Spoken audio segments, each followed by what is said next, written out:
huge. Yeah, so it's like down the recently that had, there's no way to actually basically the day the left people they had there. Oh yeah, I know. I'm like, man, it's like, I love it. Like, it's gorgeous, like, awesome. I spend so much time out there. I'm like, eventually, I'm like, you know, 20 years down the road, there's gonna be people building like a studio houses here or something. I'm like, it's such a cool area. Well, you can't build up because it's all network. I'm not smart before, so I'm like, you got the cleanest water in the world. So I'm like, what's that, right? And then all of a sudden, you better get all that stuff outside. Yeah. Yeah. So I was like, yeah, you know, long-term investments.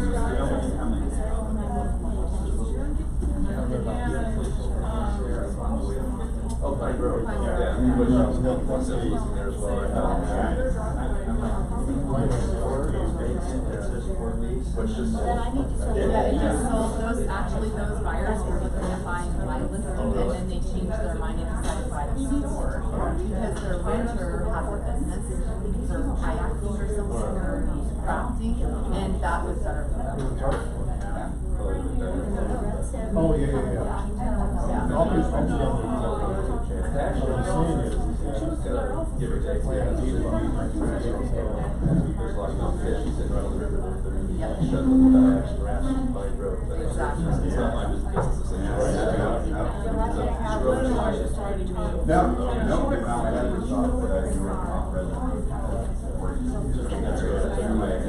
All right, guys, we're getting ready to get ready. Where did my clipboard go? Clipboard. I've got it. The sign-up sheet? You got it. Yep. Okay. So make sure that you get signed up on the sign-up sheet. Kim Mitchell at Chicago Title will probably be here at the end. She couldn't be here now.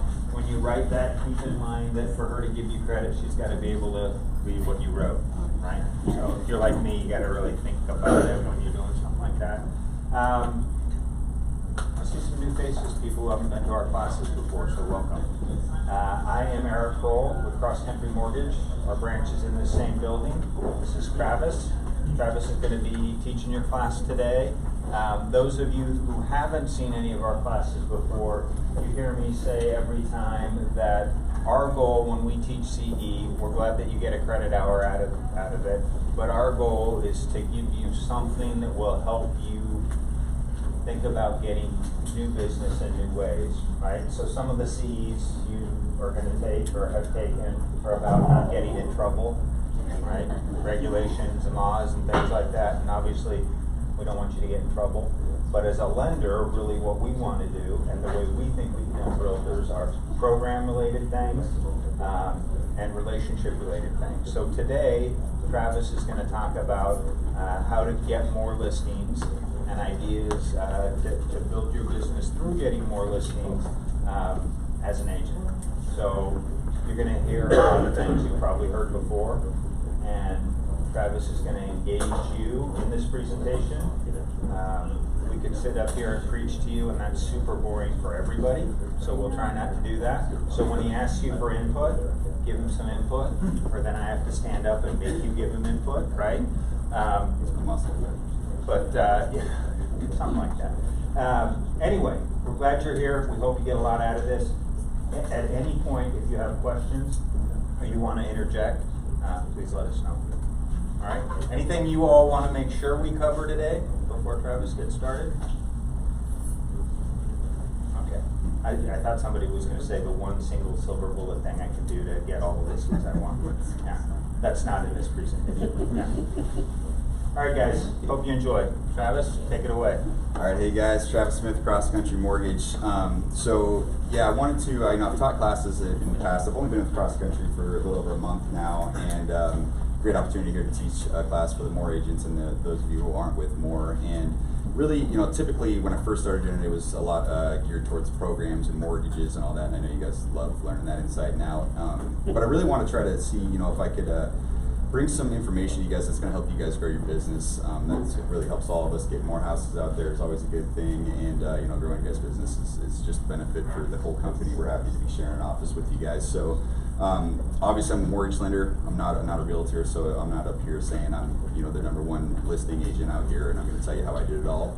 How I gathered this information is it's been an updated class from the last year, but I spend a lot of time, or a good amount of time, talking to the top producers, a lot of top listing agents, calling with them, chatting about them, finding their best practices. Sometimes it's kind of a key for me to try to just engage in conversation with them, get to know them a little bit. But when I have my realtor partners, especially, I work with a lot of newer, younger realtor partners, and I want to help them get their business going just as they help me get my business going. So throughout that, I've interviewed many top, a lot of the top listing agents, a couple actually even from in here, but and then some that are just kind of nationwide that have been gathered before. So I'm going to go over the best practices from that, and I'm actually going to have a slide here that's going to show you the agenda for today. Like he was saying, as far as the magic bullet goes, I like to start off by providing hopefully at least something of value, and I started some book recommendations. So I read quite a bit. I can give you 20 different book recommendations if anybody's here, if they're into Audible or even just like to read at nighttime. But as far as the magic bullet goes, I'm a big believer in habits, and there's two books I've read multiple times. One is The Power of Habit by Charles Duhigg, and the other one is Atomic Habits by James Clear. If I had to just read one, I'd say Atomic Habits is more actionable. He's putting that, The Power of Habit is going to get more into the science, a lot of stories that show how it works and help you understand how the body really is all running on habits. I was a kinesiology major actually in college, and then personal trainer for a little while. So I've kind of always nerded out on the science of the body and how that works. But as far as anybody, I mean, being able to implement habits is just going to be very impactful, and I think both of these books should be like a mandatory read for people. And one of the things about that, just like on a personal story for me, back when I was training, and even right now, I kind of just train friends and colleagues and stuff like that. And one of the big things I've found is when I first got into it, my whole thing was I played sports and everything. So somebody came to me, they're like, I want to train. I'm like, okay, we're going to be doing deadlifts, squats, powerlifts. I put together this crazy workout program, right? And then it's like you give it to somebody and it doesn't do anything for them because they don't do it. It's like they work out one time and they're sore for a week, and they're like, all right, I'm never going back to that. And it's like, well, that's the best workout plan, and you're trying to get it. And then that, and just even reading these books, has kind of put it together. And in a personal way now that I do it, especially with my mom or some cousins and stuff, when it comes to training on this, is I found that really simplifying things and building the habit is the key first. As far as working out goes, I started off with just putting people on doing 5 bodyweight squats, 5 push-ups, 5 lunges, 5 pull-ups. You can even put it as just put your workout clothes on, going for a walk, but doing that maybe every day when you get home. And it's building that habit first, and then you can ramp it up and get up to wherever you need to be. If you're some high school stud athlete, that might be a little bit too dull for you. You got to find the sweet spot. I don't know if anybody's played Tetris, but like I said, you don't want to sit on level 1 of Tetris forever. You're going to go crazy, but if you put it on 100 or whatever it goes up to, you'll never play. So the key here, and how this relates to what we're talking about today, is some of the stuff we're going to talk about. You can get all fired up and hopefully you come out with some great ideas here. And the key is building the habit and doing these things every day. There's a fine balance between whether I say, okay, make 100 sales calls every day, and yeah, it sounds like a great idea, but it's like, okay, if you get to 35 the first day and then you're like, all right, I'm never going to make it again, you quit and walk away.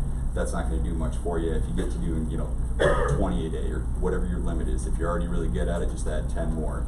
Building that habit is going to pay off in the long run. And there's a theory they call the plateau of latent potential, and this is something you definitely see in the fitness world. But people, when they start a new habit, they kind of see what you think should happen. You kind of see, okay, I work out today, tomorrow I'm going to be down 1 pound, then down 2 pounds, and kind of go through.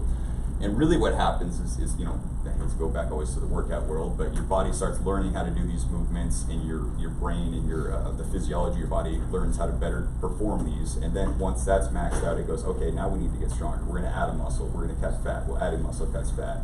So there's really a curve where your first week, maybe your first month of working out, you don't see all these things happen. And that's when most people quit. They're like, I'm not getting any results. But your body's learning it, and then you'll see a crazy impact where all of a sudden you get to the point where your physical body changes and makes that. And that's the same way with sales.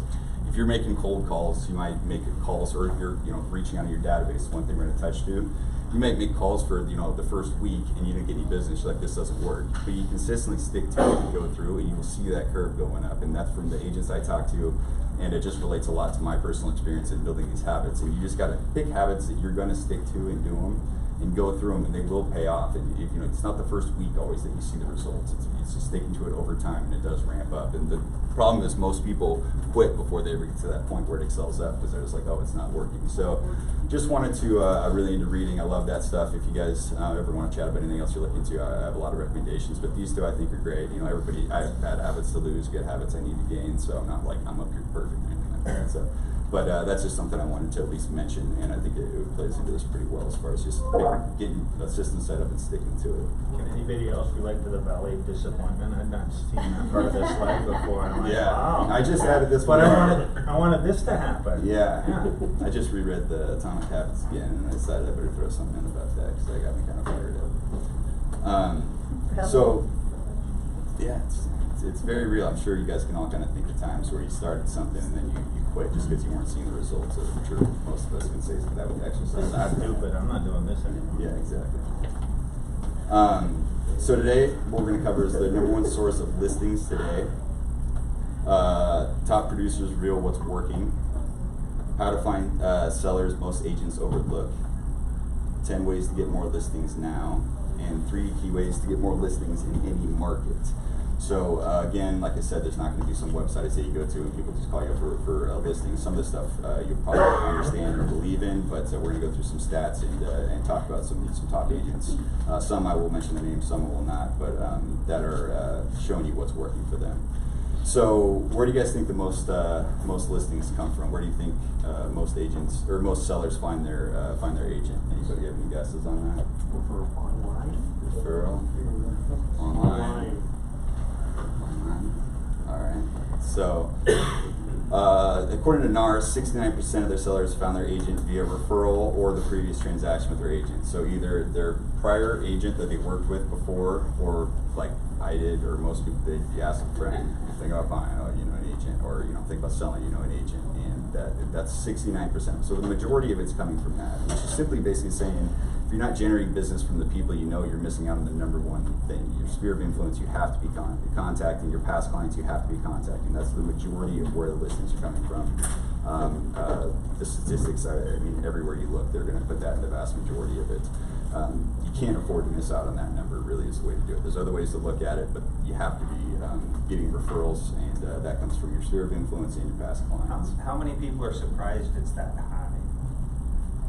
Yeah. I mean, particularly today, because we hear about everybody getting things online, right? So, I would say if you take, and this can be difficult when you're starting out, right? Because if all of your 0 past clients refer you to people, then that doesn't get you very far, right? But as you build your business, and as you've been in here a long time and doing this, and you know the people, this is huge. And if you're just starting out, it doesn't mean it has to be past clients, right? Because Travis talked about the sphere of influence as well. So you know people, right? Almost 70%. That's huge. It's easy to forget and take for granted as well. And in some online research, another one I'm doing is working with millennials, but there's a lot of data showing that a lot of kids basically are still, I mean, they're very much tied to their parents, but they're asking their parents most of the time when they're looking for that stuff. I mean, you know, they're still talking to their friends, I'm sure, but you know, the younger kids, they're asking their parents for it. So your past clients, if you have any that have kids that are coming of age, it's very important to make sure to stay in touch with them, because maybe they're in their house forever, they're done, they're not going to buy or sell again, maybe not, but they do have kids, their kids have friends. Especially if they're a person of influence, you know, that is out there in the you know, football coach or a teacher or something like that, you know, has contact with everyone, just more reason to stay in touch with it.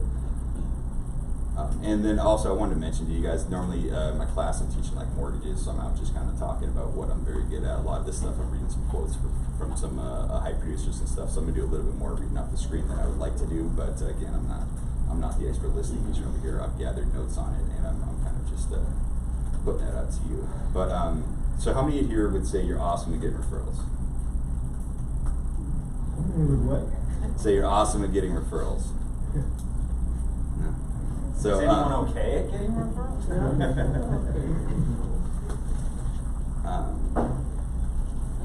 I'll interject something on this. What Yeah. I've noticed, because I've been a realtor a long time, that before, I used to use the collective concept of Zillow, like online. before all that, my past clients at work, wherever, would tell them, oh, work with Marla. Now what I notice, because of Zillow, there's some statistic that 100% of all people starting their real estate process start online. I would believe, I Right. wouldn't say 100%, but I would believe, yeah, a lot of They people said start under online. 70, over 70, they're still doing this. So what I kind of noticed is that they're not it's not that they don't want to work with me, but they're online. Yeah. And then if you don't answer right away, they just go back online. So this online thing, I noticed with my clients, they'll talk about some other agent, or they even got in their house and this is my best friend, you know, and I'm like, what are you doing? And I can't react, and it's, oh, that's great, she was here, like, Yeah. it seems more, what's the word, like it's interrupted, an interrupter. Definitely, yeah, and there's no way around that. So I'm not really sure that I've really tried to get my head around, I feel like something shifted. Definitely. Well, I mean, the internet's But- changed. There's no way around it, and that's why it's there's more people out there. It's easier for somebody to find another agent besides you. So that it's not that the internet they're slammed with people. You can find an agent anywhere you go. Too many, you know, you just click on a house, you're getting calls from a bunch of agents. It's not hard to find an agent. That's why it makes it even more important to when you say, you know, like to be somebody that you're referred to, you need to be more than just like a name of your past client that you send a letter to, you know, once a year on their anniversary. It's got to be something a little bit more established that, because there's more opportunity. Back before that happened, before the internet even, I mean, or before Zillow was really big, if somebody said your name, then it's probably going to stick a little bit better, because when they're online looking around, they're not getting hit by all these different agents.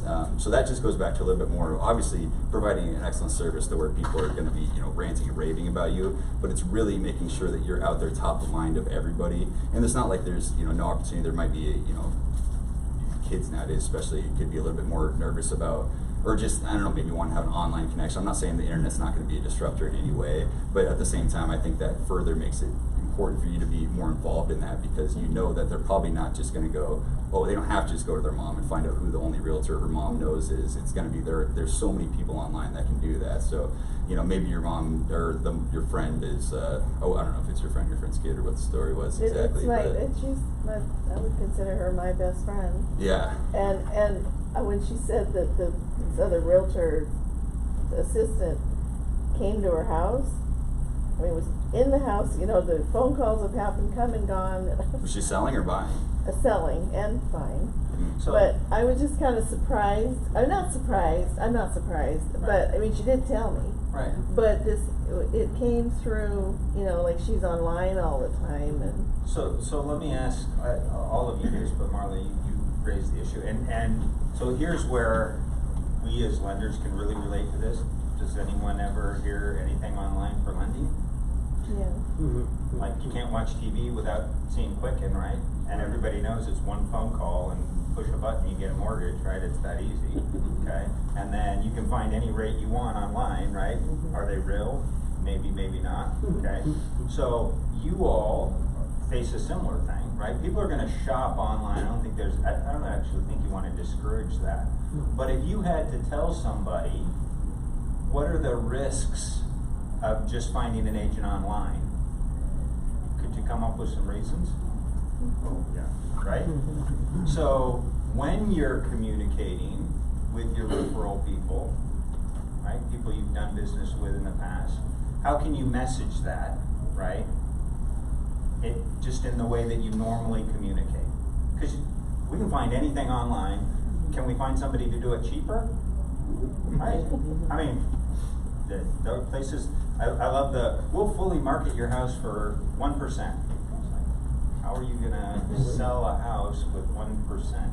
Right? So there's all this stuff that's really misleading. It's not so if you can formulate in your mind how, if you were having a conversation with somebody, that you would deal with that, you just need to be cognizant of that, because you know people are online, and that's just a fact of where we live today.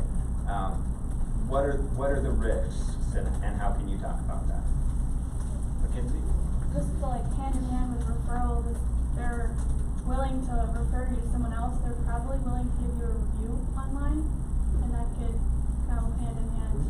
So Yeah, you definitely. can always ask for a review, which then when someone types your name in, they have you right up there, they have your information Yeah. and their experience. Definitely. I always tell people jokingly, if you want to meet a lot of lenders, put your information into Lending Tree. Oh yeah. They'll sell it to a ton of lenders, and they will blow up your phone and email, right? Or, listen to the person who referred you that we've done 3 purchases for them, so it's that type of thing, yeah. Let's hear. So, how many people around here? I mean, how common is it that I can speak personally as a lender. I've had it to where I know friends who have gone, used a different lender, and on the financial side, I look at it as, of course, it could be a little interesting because we get to know everything about you. It's like if you have bankruptcies, like you've got a 500 credit score, what your income is, your bank statements. I never get too personal about that. I've worked with a lot of friends, a lot of family. Most people don't care, but is there a lot of similar stories in here of people that somebody they consider to be a good friend or somebody that they figure pretty close that they found out used a different agent? I mean, can I get a raise of hand who says that they know people?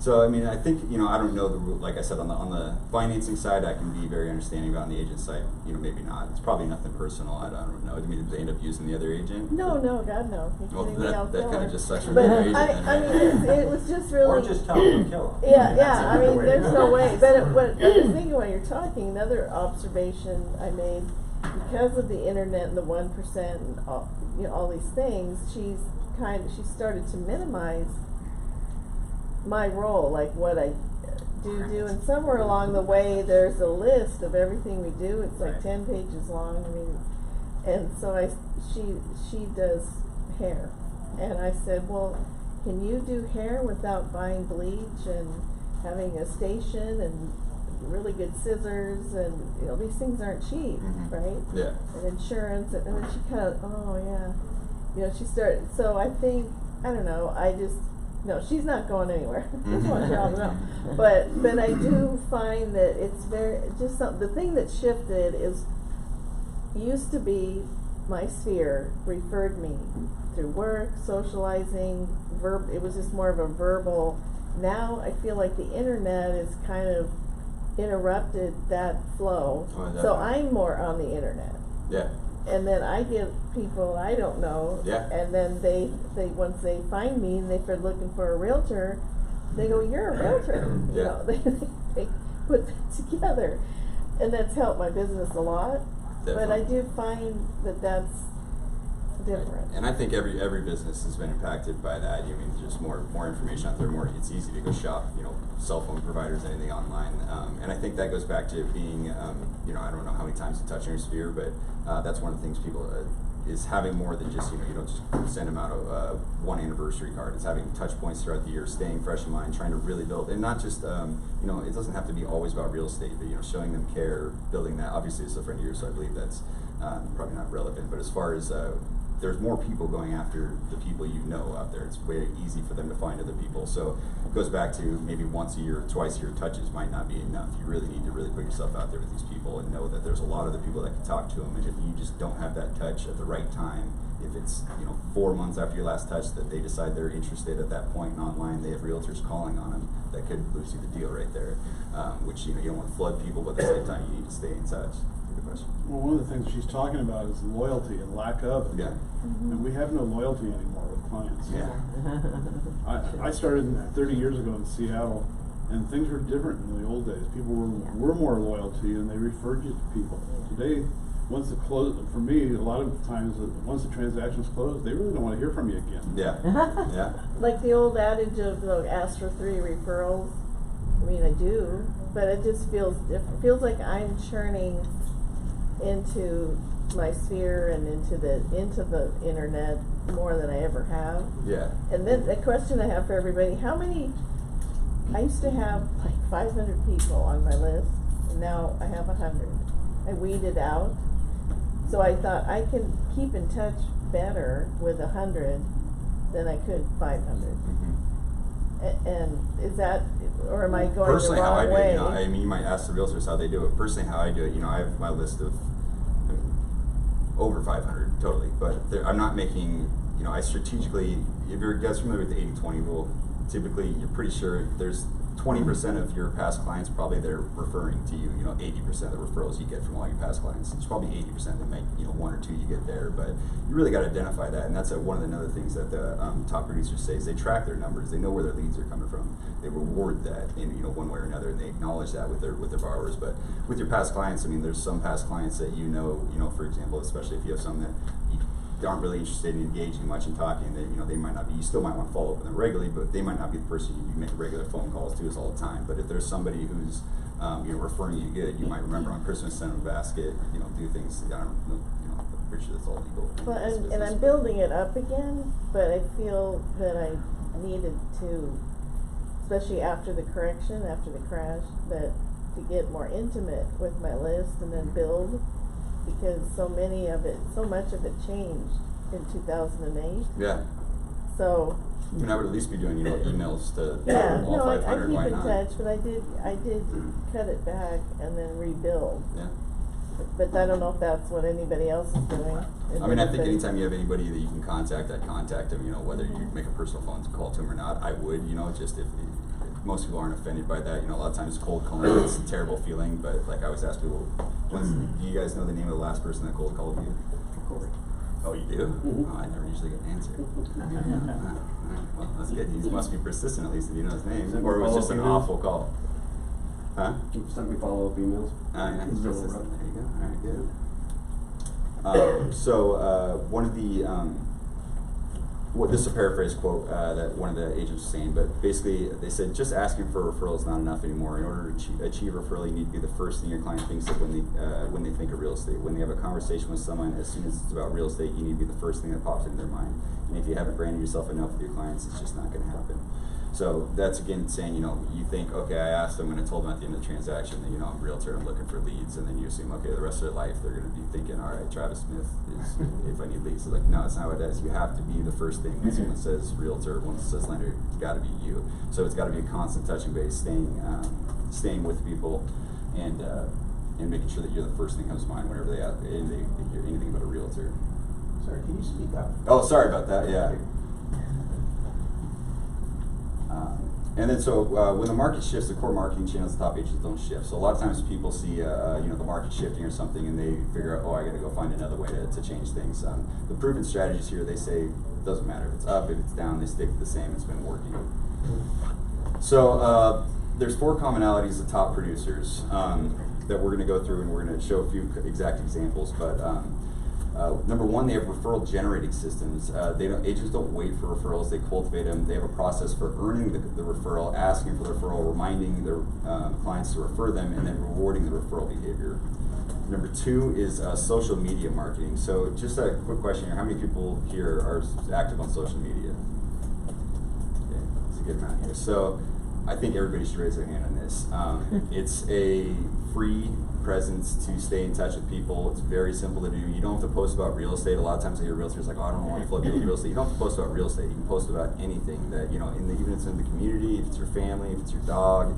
Dogs seem to go really well. I found that out. But it just it's another way people remind you, people aren't just thinking about you all the time, but they see your name on there and they go, oh yeah, Travis Smith Blender, oh yeah, and just stay in touch with that. But it's a free way to reach out to everybody. A lot of people pay for mailers to go out to all their past clients, and if you don't want to call all 500 of your sphere, if you're friends with them on some social media, it's another way, not quite as intimate as touching them, but then on social media, it's you want to engage too. It's not just post and walk away. Typically you don't make a post and all of a sudden get a bunch of phone calls. You want to engage in comments with people. The algorithms on Facebook will make you show up more often. But all the top people I talk to, they all have a social media's presence and they're all engaged in that. And I think especially the younger people, that's one way they look up. If they're looking your name up, they type it in. And if they can't find you on Facebook or anything, they're like, this guy must be a scammer or something. I would assume, like, who doesn't have Facebook? And my generation, they assume it's like mandatory. Yeah, they're saying a lot of them are posting local articles, fun photos. They'll of course do recent listing, client testimonials. Obviously, if you get those, post those. That's always going to go over well. I think personally, people are looking at stuff like that. I really don't go online and read a lot of reviews. I know people say it's key to do that. Maybe with real estate it would be more more relevant. But you know, if I'm doing book reviews and stuff, I pretty much don't look at like the 5 stars and I look at the 1 stars, because 1 stars, you know, not every book's gonna be for everybody. It's gonna be a lot of people who just don't like the book. It's not for them. You know, if you don't like spicy food, you might go to a spicy food restaurant and give it a 1 star. So with reviews, to me, you know, and I know there's way too many ways to scam it and get, you know, buddies reviewing you and doing all that. But if social media, someone's putting testimonials up a lot, you kind of just get the feeling like, okay, well, they got people who are writing these nice things. So if you get those, I would definitely put them on social media. Third one, which I was little surprised, I wouldn't say surprised, but it just didn't come top of mind to me. I don't personally do it, but you know, I'm not an agent, is geographic farming. How many people in here do some sort of geographic farming? Okay. So that's one in my talks and in the research that a lot of them are doing, and you know, the more I think about it, it's huge. Personally, living on Estacada, I think about this. If I were to sell my house, that area is kind of unique, and you know, my agent is a good friend of mine and everything, and you know, he's from Tigard with me, and I just don't know if, you know, I feel more comfortable, I think, with somebody that's out there that knows the area and knows everything about it. I was thinking about that, and it's like, you know, I don't know. Like, to me, if somebody, you know, was marketing, I knew they were in my neighborhood, I knew they knew the area, that'd be an attractive quality for me to when I thought about listing, especially if I didn't have anybody else on top of mind. But a lot of them are, you know, whether they're just farming it with mailers, but a lot of them are door knocking. I don't know if anybody does door knocking anymore, but that's still a lot of things. A lot of people are saying, one of the agents actually that was from here who I was talking to, who's been doing it for a long time, had some really good ideas where she basically did 500 homes in kind of over the Tigard High School area, and she'd regularly go off and drop off gifts, you know, she said like a dollar store gifts kind of stuff with business cards. She said 4th of July, she would do American flags, like little American flags. Halloween, do little pumpkins with that. Christmas, she would just do a little calendar, like a rubber jar opener. And she said typically she'd get about 7 touches with them before she'd get any response. As she's kind of getting ready to exit, she stopped doing this 2 years ago and said her business like significantly dropped off, which further proved that was working really well. She said at one point she had 11 listings in this 500 home area going on at once. And the more I talked to people, that was just a common thing that came up with almost everybody is doing some sort. And I think you should do that, whether it even just be your neighborhood. You know, it could be small, it could grow to be bigger, but that's you know something. How long it took her to get to those 11 listings? How many weeks? I don't know. I know she's been doing it for like 30 years, so she's been doing it for a long time. But she cited that as like her #1 suggestion when I was talking about getting more listings is her way. Then of course, kind of like we touched on earlier, is consistent database marketing. These agents maintain an up-to-date database of past clients, partners, and prospects, and they use emails, marketing, text messaging, and personal phone calls to engage their sphere.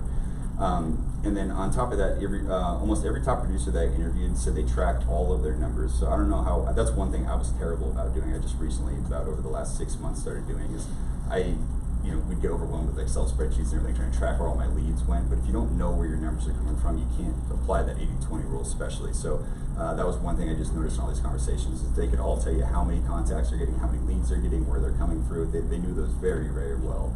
And I thought that there's probably a reason that's a common thing among all the top producers that I personally spoke with.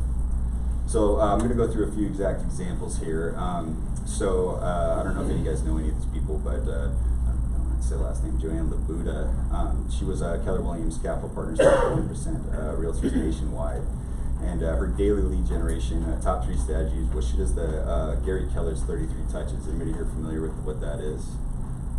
We got one person over there. So that's doing 33 it says it on there. All right, 33 touches per recipient in a 12-month period, whether that be mailers, calls, contacts.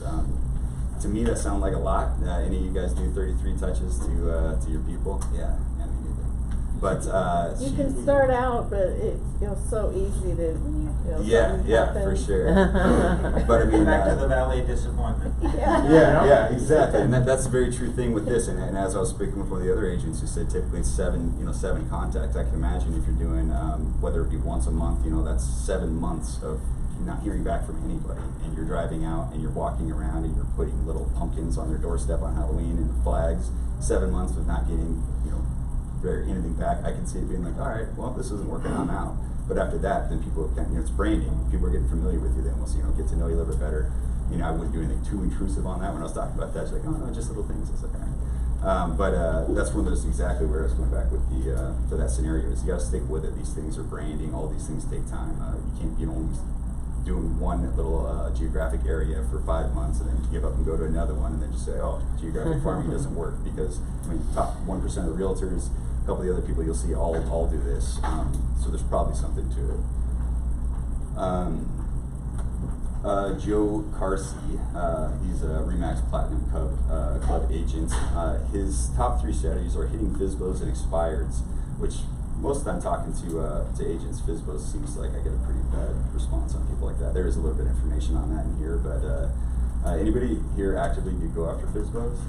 I have a question, and what I've noticed about that is all the low fee real estate companies that they can get on the RMLS and still kind of be FSBO, the limited representation. So I don't see as many, I think in the last year or two I've You seen drop off in FSBOs? Yeah, there's, I mean, literally there was, I mean, I personally don't hunt FSBOs very much. Do you guys agree? I Do just you guys don't look see very them as much? much. I can tell you right now, there's probably 2,000 FSBOs and 2,000 expired Okay.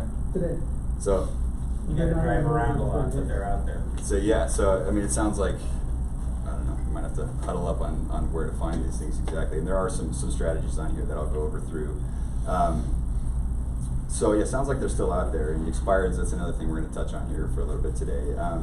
Again, engaging with past clients to drive referrals, that's a common one you're always gonna see. And again, here you see does the geo farming to 8,500 homes. Joe said they add texting program to engage our past clients, prefer to communicate via text. I personally think that that's going to be a huge game changer.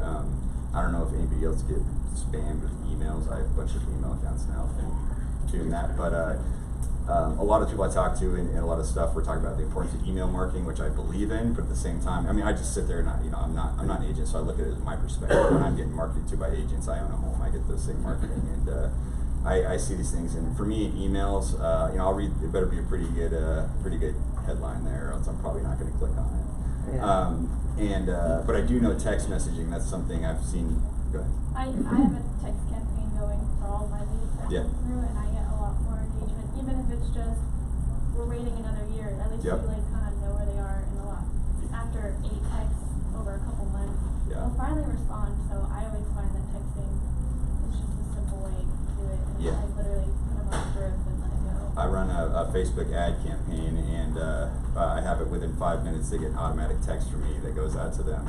Since I inquired on that, and the response on that versus calls, and I don't know if it's just the way generation people don't want to talk to people anymore. People feel more comfortable texting, but it's one of those things where I think it could be a huge shift. I think texting is basically going to be the new email. It's going to be the most convenient way to communicate with people, especially people who don't want, are nervous about the program or scenario, like, having a call with a lender is stressful or something, to text a little bit about it, get to know them. I think that's a huge thing. And that's another example of, being adaptable, which I think in every business, everybody understands. And, we're at a whole new rate of that in this world with, who knows? It's hard to get too much into technology. I had this class, I've already had to update some things on the technology strategies because it's like they come and go so quick, but making sure to stay adaptable, staying aware of what's going on there. Social media, the Facebook platform's a great one to stay with, but we'll see what comes up on everything else. But I would highly recommend maybe even talk to your clients on what's your preferred communication. I don't know if any of you hate texting, you just want to stay away from it, maybe not, but my dad probably doesn't want to text very much, I can guarantee that, but I can tell you right now, most of my buddies, a lot of them would love just a text update instead of a phone call. And Russell Shaw, he was ranked 28 nationwide by Realtor Magazine.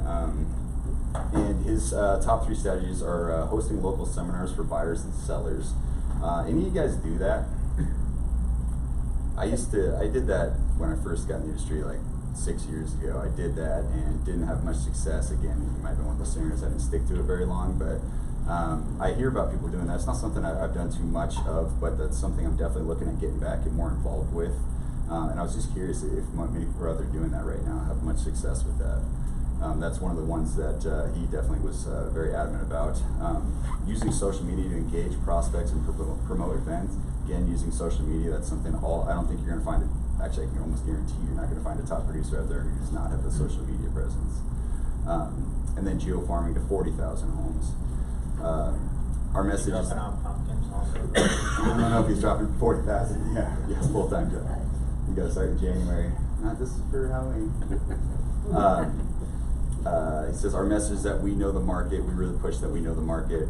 So he sticks, when his geo-farming area, he's really showing that he's a local guy. He knows that area, and then just constant touches with him is gonna keep him fresh in mind.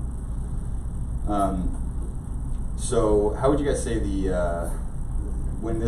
at this point that we went through a little phase of the low inventory market, and I decided to leave it in here and chat with it. How would you guys say inventory is right now?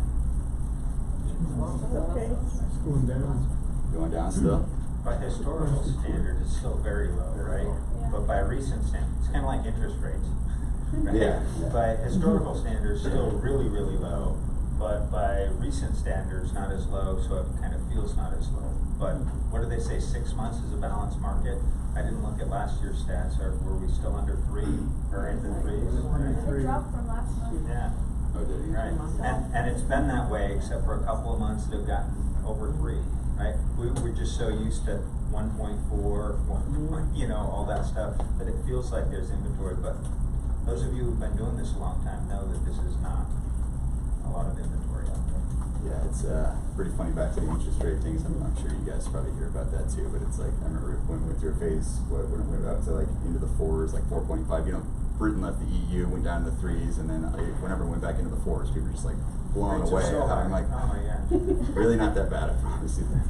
Not the end of the world. Problem is affordability, though. Yeah, I of mean, course. the As housing gets interest more rate is very expensive, yeah. low, but there are still going to be first-time buyers, millennials, people that don't have equity in a home, Mhm. that just can't Yeah. get into the market. Definitely, and I think that's why we saw a recent rate cut is to stave off any recession they have upcoming or whatever that is. But affordability in housing, they know to keep that high, they got to do that.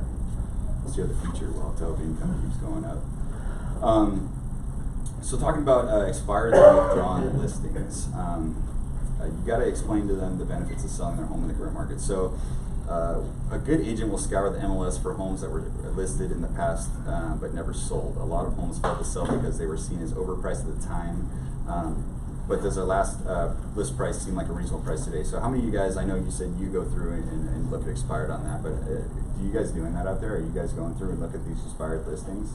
You see ones from before that people put them up and it didn't sell. I don't know, sometimes maybe the agent they were with got, I know the sellers all think their houses are worth quite a bit now, and sometimes you have to talk about that. I don't know if they talked into putting them up for too much, but they don't sell and take them back down. But at that time, if it's something from a year ago, and that area especially is growing, or comps, you've sold nearby houses that where they're up there, go through and call those people in that area and reach out to them and let them know that, hey, maybe at that point it wasn't selling what you thought, but maybe we can get 5,000-10,000 less.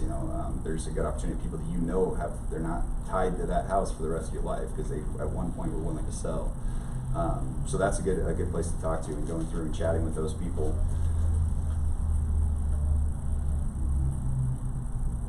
And then, how many of you guys hold open houses? And obviously, a lot of times you go in there and you see people that are buyers, and of course, that there's multiple times that there are people in the neighborhood that could be buyers, but people that could potentially be sellers in there. And they're basically. Do you guys use any of you guys have an open house app that you use? You use one? So that's something I'm going to talk about here in a minute here, but basically capturing, how would you say, what's the percentage of information you're capturing from the people that are coming into your houses? I don't think so, Depends on the level of it. Well, no, it depends on how aggressive you're about doing it. Have you found that having the app helps more than having a sign-in sheet? Yeah, the app is much better, but, They lie. Yeah. Well, sometimes they do. Sorry. If they lie, it's a customer you don't want to work with Yeah, anyway, yeah. so whatever. If they got money, you wanna work with them. Yeah. Oh, that was Something I've funny. always done is posted with wherever they enter on the door, just for the safety and security of the sellers, please sign in. Yeah. It's That's one thing I heard a lot of people using that as a line. It's not your ass. It's not an option. Yeah, it's just. I'm not trying to protect my client. You could just write your name and number down, and then afterwards you could shoot them a text, whatever. Hey, thanks for stopping by. Yeah. You can start building that way. And I think that's probably the best approach that I could imagine to go about it. I think it's pretty reasonable for anybody to understand that, hey, I'm letting you in this person's house. They'd like to know who's in the house. Greg, you said you're deploying that. Are you putting out like an iPad or a computer or something iPad. for them to sign? Yeah. I don't want to, I've built our business based upon open houses, my personal opinion, I'm doing probably 40 open houses a year on weekends, Saturday and Sunday open houses. So I would say that I have a fairly, I'm feeling the pulse of where things are at. With the market being the way that it is and so many new agents having come into the market over the last 4 and 5 years, a lot of them come in as employees of somebody else's business and now they're their own business owner, but they don't know how to really effectively make that transition. And so they end up bruising a lot of people when they come into open houses. And so the open house market has changed significantly because agents have lost the ability or never have learned the ability to really connect and genuinely add value to people. And our industry, in my opinion, is turning into a used house salesperson position, like a used car salesman position or saleswoman position. Yeah. And people come in with a rubber stamp across their forehead saying, "Don't talk to me, I'm not interested." And it's like, I'm not even here to sell you anything. I'm literally, my last open house, I started changing things again, because I'm changing every month or two how I'm doing things. And I literally say, hey, here's some property info. If you want to ask questions about this house, I'm here to answer them. You want to ask questions about any other house in the neighborhood, I have that information too. But I'm not here to sell you anything. So don't think that I'm going to try to talk you into this house. Yeah. And people actually appreciate the honesty because they are used to being grinded into why this house is awesome, and people just come in so bruised and battered by other agents. Yeah, I completely believe that, and it's like, going out, like you're saying, when you're going to buy a car, sometimes you're just going looking around, or you're with somebody like, you see the person beelining for you from across, you're like, oh, here we go. Yep. And Did you have something? I think you're a realtor from your hat. I mean, I've been in this business a long time, but personally, I've never done, well, I have done open houses, but for me, I don't do them, because I see that as being passive. In real estate, I don't want to wait for nobody to come to me. I see my job as one of the people, so I don't sit around doing open houses. So that's my perspective. If you want sellers, you have to become a buyer. Because sellers are looking for buyers. They ain't looking for realtors. Yeah. So no, I agree I with that. can give you more of that, but it's like you guys are brokers, right? Yeah. You ain't looking for realtors, you're looking for buyers. Yeah. You just, associated with realtors because So you want And that's a great point. And one point that I'll come back to at the end of all this is there's a lot of stuff up here, right? Well, two things. How do you eat an elephant? One bite at a time, right? And two, all this doesn't fit for everybody, right? And so Travis, with his Facebook and do that in our business, right? It's gonna work for him. I have Facebook, they tell me, I don't even know how to get to it. I have a business page, I know it's important. I get people who call me and say they checked me out and they knew I was there, but I don't have that, that's not part of me. So I kind of do the minimum required, right? Because it is a requirement, I think, now. But if all of a sudden I start being Mr. Posting photos on Facebook and all that, and you could use a bunch of examples. If I start sending people pumpkin pie recipes at Thanksgiving and all that, keeping in mind that almost 70% of our business comes from our past referrals, they're going to know that's not me, right? So at the end of the day, as you're looking at these things, you want to do things that work, but you want to do things that are you, right? So if not sitting in an open house, I can totally get how that wouldn't fit you and your personality, right? And how you want to find business. And if Brad's finding most of his business that's not from his referral base there because he likes to do it, keep in mind, this isn't, you don't have to, because these top producers did these things, you don't have to do it that way. But these are ideas and they're things that work. And if they could work for you, you might want to investigate how to do it. But don't feel like there's one way to do it. And if you're a if you're a round peg or a square peg, but if you're trying to fit in the wrong kind of hole, don't make it work if it doesn't work. Find something that does. There's enough tools and enough avenues out Yeah, there. that's very true, and that's something, you know, I definitely want to point out, you know, so there's gonna be a lot of stuff, and there's even gonna be some more unique things coming up here, and it's not everything's for everybody, you know, hopefully spark some ideas, some things you like, some things to run with, but again, it's not, like you're saying, you know, not everybody's gonna be all over social media all the time, not everybody's gonna be in the open houses, not everybody's gonna be doing that. There's certain things that I think obviously are pretty much, you know, however you want to go ahead and keep in contact with your past clients and spheres, whether it be phone call, you know, whether you know your certain clientele you work with, you know, how they like to be contacted. It's not always going through exactly how they did, but there's certain things that when you see all the top producers doing these things, it's kind of a good indication to where, you know, maybe there's a reason behind that. You just, you know, you don't carbon copy however they do it, you do it your own way, your own touch, but hopefully there'll be some stuff here that you see, okay, there's some common things that they're all doing that I might want to look into if it's in my zone, in my comfort zone, you know, maybe at least try one of them. And then there's going to be some unique things that, you know, that we'll talk about here in a little bit. I do want to say that it's not open houses, you have a great percentage, maybe you'll never get a buyer or seller. But I think it is a service to your seller to show that property, and I've had 2 in the last 2 years, where the people that came in and ultimately bought that house were buyers that did not have their house on the market, that were not looking for a house, but they came in, they saw the house, they went out, got their realtor, put their house on the market, and bought the house. And the second one, they wanted me to list their house to buy this one, and I brought somebody else in between because I didn't want to have, you know, Yeah. but it does happen. And I think we have to, as realtors, provide a service to our sellers. They're paying us a big commission. Yeah.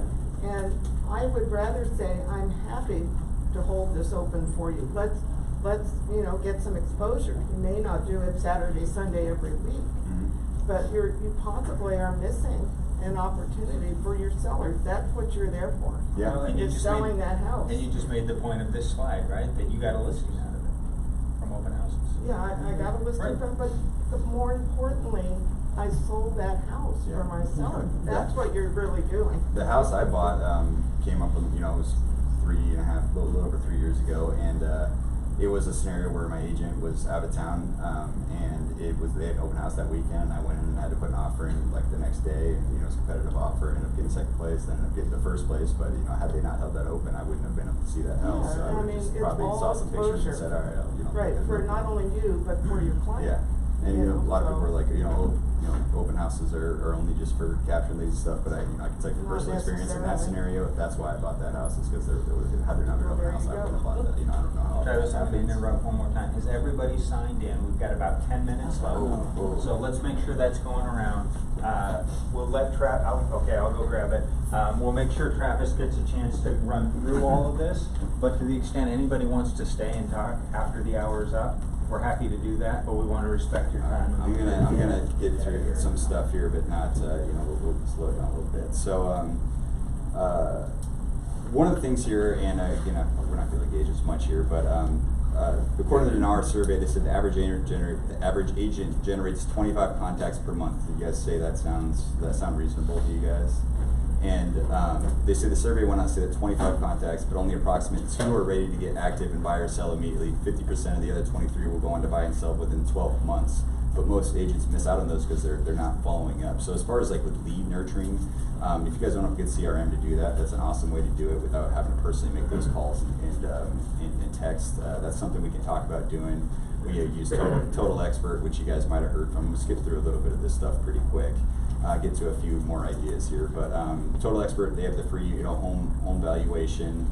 They offer the single property websites, and then they also have the open house lead capture app. So if you guys are interested in doing that, that's something we can set you guys up with. I don't know, what lead capture app do you use? I use one that's linked to my CRM program, so then I don't have to transpose, it skips a step. So that's exactly how this one works too. So that way when you're capturing, it's automatically doing that. You know, if you don't want to follow up with those people, it's automatically doing that. So I use KV Core with my CRM program. KV Core. So then there's some opportunities, and again, I'm just going to kind of go through these to spark some ideas for you, but there are opportunities to inform homeowners of the market changed, and now it's a great time to sell. So you go through, And this is basically a list source where if you want to go through and you have to pay for it, but find certain demographics to look for. I'm not going to spend too much time on these particular websites, but you go through, find demographics. Obviously, you can target certain sellers, and I want to get to the kind of people we're looking for. So, empty nesters that are ready to downgrade, move into something that's more convenient and suitable for their living style. So, if any of you guys do use Facebook, one of the things, if you're targeting people, you look for people that have like, you know, four or 5 room plus bedrooms, 3,500 square feet, that purchased 20 years ago. A lot of those people are going to be, you know, they're bought a house for a family. 20 years ago, the kids are probably moved out. A lot of those people are going to be empty nesters. So if you're doing any paid demographics or Facebook targeting, that's going to be a thing that's going to help you find those kind of people. Listsource.com is a place that I've heard a lot of people using to find those demographics. Divorcing, this one's kind of an interesting one. I was talking to a couple people about that, but well, the divorce rate's just going through the roof, so there's no way to beat around that. It might not be for everywhere, or it might not be for everyone, but a lot of times when people are getting divorced, the other people can't qualify for the refinance on their own. They have to sell their house. It's just a fact there. And I don't know, does any of you guys ever actively try to engage with divorce attorneys? I've talked to some top producing agents who say, you know, one of them said that was, you know, probably like half their business came from divorce attorney relationships. And that's, you know, not a niche everybody wants to get into. Obviously, it's going to be a little more of a sensitive client, so it might not be for you. Again, that's something you have to consider doing. I had a colleague from a while back actually mentioned something. There's something called divorcethishouse.com. And I guess he vouches for it, saying that it's a great place to learn how to approach divorce attorneys and learn, you know, the process of it. I've never gone to the website. I don't know much about it, but he gave me this information on that, and I thought it was kind of funny, so I figured I'd put it up there. But honestly, he actually vouches for it, so it's a great place to get information on how to learn that process if you are interested in trying to learn more about that. Another one that you might not often think of is when's the last time you looked for like a moving sale, or like someone, you know, obviously summer's winding down, so you're moving out on that. I went to just one earlier this summer, and the lady, it was kind of crazy, she had owls all over the place in every room, and I was asking about it, and I guess the grandma loved it, died, and passed the house down, and they were going to sell the house. So those scenarios, you know, a lot of times it's not just somebody cleaning out the garage, it's an inheritance scenario, or it's you know, somebody getting down because they don't want to move all that stuff to their next house. Those scenarios, if you're going in, if you like your garage sale, just to spark up some conversation with the owner, see what's going on, chat with them about it, tell them you're a real estate agent, could be a good opportunity. I think more times than not you find out that there are people that are moving, especially when you see those ones, you know, everything must go kind of set signs. And then obviously, I don't know, you guys have been in business for a little bit longer. I don't know how much you touch a base, but you know, 5-year, 10-year kind of happy anniversary. Definitely go through and reach out to those people. How much time we got left? We're running out? About 6 minutes. Alright. The FSBO game, like you were saying back there, that's something that, again, a lot of people are not interested in, but there is business there. I think it's going to be something where you're reaching out to these people, trying to provide some value without being too pushy. Obviously, you know, in their head, they're thinking they're going to make more money by not paying any commission. You know, from statistics I've seen, that they typically don't sell their house for as much as an agent. So it's really, I think it would be a factor of providing them some valuable information. If you do get the opportunity to you know, communicate with them, understanding the work and hassle, and a lot of them will probably be putting it up there, trying to do it themselves, realizing they can't do it, and then, you know, looking for an agent. If there's somebody that maybe wasn't too pushy, maybe being pushy works, but providing value, I think it's probably worth your time. In my conversation with agents, certain people put a high emphasis on it, certain people said they won't touch it. So that's, again, something for you to consider and you to look at doing, but I do think there's business to be had there. So Zillow search, if you guys are on Zillow, you know, you can get notified to find out where FSBOs are. And any of you guys familiar with the Make Me Move scenario? Make Me Move? Do you try to use that to find people? I put together a campaign, but the great thing is, you know, consistency. Yeah. I fell off the consistency bandwagon, so I've got a campaign there that's ready to go for those, but I just haven't pulled the trigger on it. Gotcha. Yeah, it's a great tool to find people that are potentially interested in the offers. In that thought, it's just, you know, there's people that obviously they're not opposed to selling, right? So if you find buyers in that area, you know, to contact them. It's not some firm price point they're stuck to, but it's just another way to contact people that, okay, you know, I know I've had people I know who put it up for the Make Me Move at, you know, a little higher price, but in that mindset, it's kind of automatically giving the headset that it's not like I love this house, I'm staying forever kind of thing. They're kind of on the fence about it. So it's a great place to look for people, get on contacted about that, reach out to those people. especially if you have people looking to buy there. One that I'm gonna skip through this a little bit, but so one that I think is kind of an interesting concept here, and I've had some conversation with people about, is using your current buyers to generate listings. And I don't know how common it is you get a buyer who's got us very specific, you know, I want to live in Villebois or whatever I'm trying to look at. But running Facebook seller ads saying, I have buyers in this area. And you know, of course, I wouldn't recommend doing that if you don't actually have a buyer for that area. But this is a good way to add a value service to your buyer, you know, saying, oh, I really like to live in this area. So you know what I do for you is I run an ad in that area to the people who live in that area saying, hey, we have buyers looking in here, looking for this kind of criteria at this price point. Now, if you get that scenario and somebody living in that area gets this ad, finds that they're interested in selling, that's an opportunity for you not to only further show buyer why they would work with you doing that, but for you opportunity to get that listing for that person saying, oh, there's somebody who wants to buy a house in my neighborhood, I'm actually thinking about moving, my job's getting relocated, something in that scenario. And this stuff that I'm running through quickly, if you want to talk about it in a little more detail, feel free to reach out to me. But that's another idea that I thought was pretty unique to use, because that's kind of a double-edged, you know, win-win scenario. There is a sales point for your buyer and a potential to get a listing out of that by marketing to their exact area. I think that'd be a pretty attractive quality on both sides. And I have kind of exact verbiage and ad runs that if you are interested in doing something like that, you let me know, and I'll definitely get you that information. Contests. Have you ever run any contests? That's another way. So this is a idea for your past clients, and especially, but it's basically running contests, and you actually give out the gift and you do all that, but a way of rewarding people for giving you referrals. Now, to the best of my knowledge, it's not illegal to do that in any way, but basically if you refer me a client, you know, you get entered in to win a contest, whether it be an iPad, a Yeti cooler, something like that. You know, back to the habit thing, rewarding things, keeps it fresh in mind. You're more likely to do something if there's a reward for it. So if your past clients seen on Facebook, whether it be Facebook ads, email touches, the people I talk to do a combination of both, where they're doing Facebook ads to their people, they're also doing direct emails to their past clients, and just saying something, you know, as client appreciation here, you know, as if any referral you send me, we put you in enter to win the Yeti cooler or the gas grill or whatever it might be, and you get one client out of that, and you make way more than your money back. It's another way to stay in touch, give back. You can post it on social media. You actually want to do giving things worth $700 or $100, but it's just another way to incentivize referrals. Especially if you did a good job, people aren't going to feel, you know, you have to do a good job or people aren't going to refer to you. There's no way I can not close a loan with somebody and mess it up and they'd be like, okay, well here, if I give you a gas grill, referred business, and it just doesn't work like that. So you have to do your good job, but that's another way. One of the agents I know really well, he's really big into running contests, and he definitely suggests doing that. He said it's worked really well for him. I've never entered any of these contests.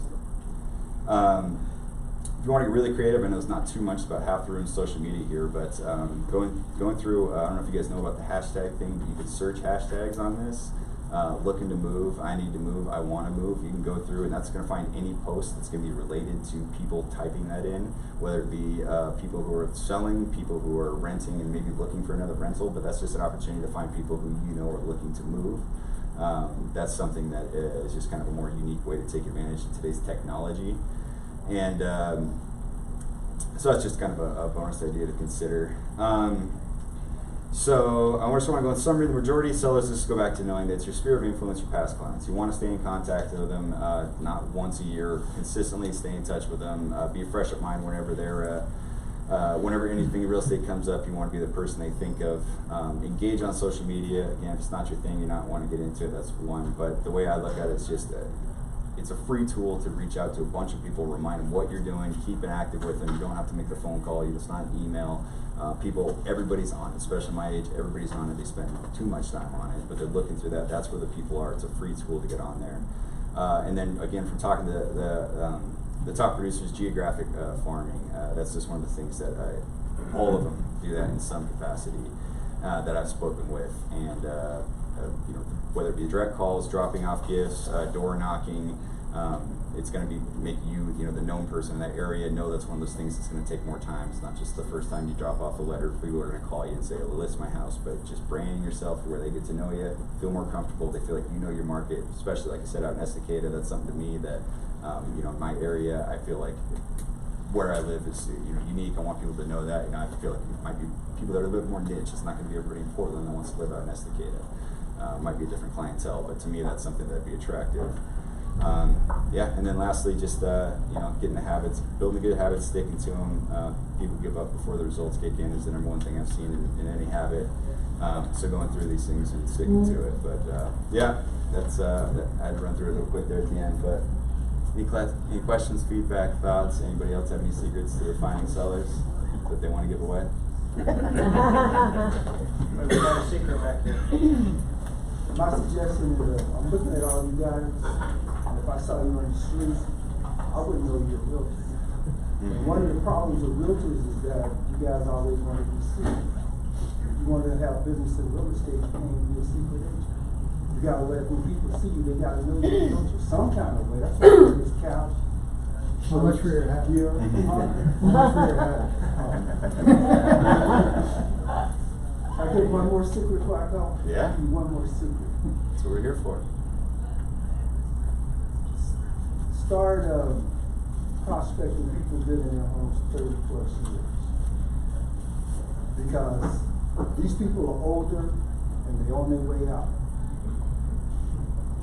And in real estate, you don't make your money on young people, you make your money on old people. That's what you got.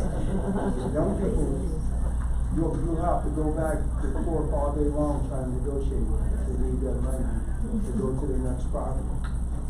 But an older person might have 2, 3, 4 houses.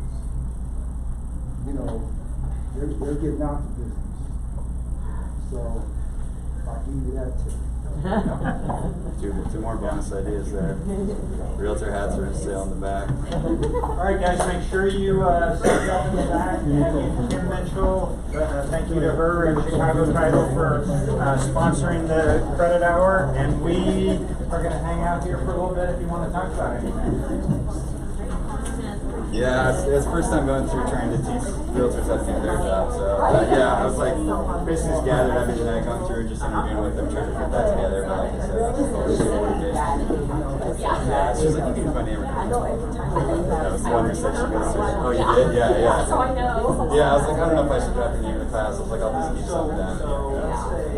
She was super cool. We had like a long conversation about all sorts of real estate investments we got at and all that stuff. I really enjoyed her conversation. She had always like taking notes and all this stuff. A lot of money started to compile and find the common denominators and put it in there. Yeah, she was amazing. Yeah, she was one of the ones who said that too. Yeah, she was one of the ones. Yeah, you clearly know her. We've also started. Did you sell them real quick? Yeah. 503-997-2247. Cool. Awesome. Yes, sir. Thanks a lot. Yes, sir. Yeah, she was talking. You guys know she was one of the ones who. No. She was one of the more agents here who was talking about the Chicago farm. I know her. She's been doing it for 30 years, but her introduction. She said slow down from before, but